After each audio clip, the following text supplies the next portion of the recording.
पुराने जमाने में गर्मी से छुटकारे के लिए बादशाह ठंडे इलाकों का रुख करते थे। बड़े बड़े खुले और हवादार महल तामीर करते, हवा झलने वाले गुलाम हर लम्हा मौजूद रहते। मगर इस सब के बावजूद गर्मी का जोर कम ना होता। फिर जमाना बदल गया और आज चंद हजार कमाने वाला भी एयर कंडीशन की ठंडी हवा में शहाना नींद सो सकता है। दुनिया का पहला एयर कंडीशनर 1902 में बनाया गया था, मगर वो इंसानों के लिए नहीं, एक प्रिंटिंग कंपनी के कागजों को नमी से बचाने के लिए था। इंसान तो बाद में ठंडे हुए। आइए जानते हैं कि शदीद गर्म मौसम में कमरे का दर्जा हरारत 16 सेंटीग्रेड कैसे हो जाता है। 1 टन, 1.5 टन या 2 टन एसी का वजन है या कुछ और। फ्रिज, रेफ्रिजरेटर और एसी कैसे एक ही असूल पर काम करते हैं और एसी के ना खत्म होने वाले पानी के पीछे क्या साइंस है। साइंस ये है कि एसी बुनियादी तौर पर 2 कॉइल्स पर मुश्तमिल होता है। कमरे के अंदर मौजूद कॉइल को इवेपोरेटर कहते हैं, जबकि कमरे के बाहर वाली कॉइल कंडेंसर कहलाती है। एसी के काम करने का असूल बहुत सादा है। कमरे के अंदर मौजूद इवेपोरेटर को ठंडा और कमरे के बाहर मौजूद कंडेंसर को गर्म रखना। इन्हीं दोनों कॉइल्स के दरमियान रेफ्रिजरेंट मुसलसल गर्दिश करता रहता है। रेफ्रिजरेंट, जिसे आसान जुबान में गैस कहते हैं, एसी की ठंडक का जिम्मेदार होता है। इसके बगैर एसी सिर्फ एक सादा पंखा है। इस वीडियो में हम रेफ्रिजरेंट के साथ साथ चलते रहेंगे। आइए अब हम एयर कंडीशनर के दिल यानी कंप्रेसर से रेफ्रिजरेंट के सफर का आगाज करते हैं। कंप्रेसर का काम रेफ्रिजरेंट यानी गैस को दबाना है। जब गैस पर दबाव डाला जाता है तो इसका दर्जा हरारत बढ़ जाता है और ये आसपास के माहौल से ज्यादा गर्म हो जाती है। ये गर्म रेफ्रिजरेंट फिर कंडेंसर में दाखिल हो जाती है। कंडेंसर का काम है कि गर्म गैस की हालत में मौजूद रेफ्रिजरेंट को ठंडा करके इसे माया में तब्दील कर दे। कंडेंसर से गुजरकर ज्यादातर रेफ्रिजरेंट लिक्विड बन जाता है, जो इसके बाद एक्सपेंशन वॉल्व में दाखिल हो जाता है। एक्सपेंशन वॉल्व रेफ्रिजरेंट के बहाव में रुकावट पैदा करता है और जैसे ही ये गुजरता है इसका दबाव कम हो जाता है।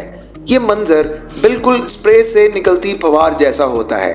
दबाव कम करने के साथ साथ रेफ्रिजरेंट का दर्जा हरारत भी ड्रामाई तौर पर गिर जाता है और ये मुकम्मल तौर पर ठंडा हो जाता है। अब ये ठंडा रेफ्रिजरेंट कमरे के अंदर मौजूद एवेपोरेटर में दाखिल होता है। जब कमरे की गर्म हवा एवेपोरेटर कॉइल्स के ऊपर से गुजरती है तो वो ठंडी हो जाती है। एवेपोरेटर पर लगा पंखा सिलेंडर की शक्ल में होता है ताकि ये कम जगह ले और मौसर तरीके से ठंडी हवा को कमरे में फेंक सके। रेफ्रिजरेंट इस हवा से गर्मी जज्ब करता है और दोबारा गैस में तब्दील हो जाता है। इस दौरान थर्मल एक्सपेंशन वॉल इस बात को यकीनी बनाता है कि रेफ्रिजरेंट मुकम्मल तौर पर माए से गैस में तब्दील हो जाए, क्योंकि माए की शक्ल कंप्रेसर की कारकर्दगी को मुतासिर कर सकती है और बहुत कम सही कंप्रेसर के फटने का सबब भी बन जाती है। एवेपोरेटर से गैस दोबारा कंप्रेसर में चली जाती है और यूं ये सिलसिला मुसलसल जारी रहता है।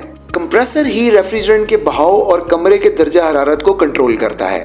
यही कंप्रेसर तय करता है कि आपका एसी इन्वर्टर है या non inverter. Non inverter AC में कंप्रेसर की रफ्तार फिक्स होती है। जैसे ही मतलूबा ठंडक हासिल होती है कंप्रेसर बंद हो जाता है, जबकि इन्वर्टर एसी में कंप्रेसर की रफ्तार जरूरत के मुताबिक कम या ज्यादा होती रहती है। इसलिए इन्वर्टर एसी कम बिजली खर्च करता है और इसका शोर भी कम होता है। बिजली की बचत और एसी की कारकर्दगी के लिए टन का लफ्ज भी इस्तेमाल होता है। टन सुनकर अक्सर लोग समझते हैं कि शायद ये एसी का वजन है, लेकिन असल में 1 टन से मुराद इतनी ठंडक है जितनी एक दिन में बर्फ का 1 टन पैदा करता है। दूसरे अल्फाज में टन एवेपोरेटर की हरारत जज्ब करने की सलाहियत को जाहिर करता है। याद रहे कि 1 टन 1000 केजी के बराबर होता है, इसलिए 1.5 टन का एसी 1 टन के मुकाबले में ज्यादा ठंडक देता है। एयर कंडीशनर के इजाद से पहले जो लोग इस्तात रखते थे वो गर्मियों में घरों को ठंडा रखने और खाने को महफूज करने के लिए बड़े बड़े बर्फ के ब्लॉक्स इस्तेमाल किया करते थे। इसी वजह से आज भी टन में एसी की कारकर्दगी मापी जाती है। अब बात करते हैं एसी से मुसलसल निकलने वाले पानी की। इसे समझने के लिए हमें साइंस के एक बहुत ही सादा असूल पर बात करना पड़ेगी। जब हम कोल्ड ड्रिंक फ्रिज से निकालते हैं तो इसके अंदर और बाहर के दर्जा हरारत में बहुत फर्क होने की वजह से हमें इस बोतल की सतह पर पानी के कतरे नजर आते हैं। इस अमल को कंडेंसेशन कहा जाता है। इसमें गैस लिक्विड में तब्दील हो जाती है। जब कमरे में मौजूद नमी वाले बुखारात ठंडे इवेपोरेटर से टकराते हैं तो ये बुखारात पानी के कतरों में तब्दील हो जाते हैं। इसलिए इनडोर से पानी निकालने के लिए हमें पाइप लगाना पड़ता है। एसी के मुकाबले में फ्रिज का अंदरूनी माहौल बहुत खुश्क होता है और इसमें हवा की नमी बहुत कम होती है। दरवाजा बंद होने की वजह से बाहर की नमी वाली हवा अंदर दाखिल नहीं हो पाती, इसलिए कंडेंसेशन ना होने के बराबर होती है और पानी नहीं बनता।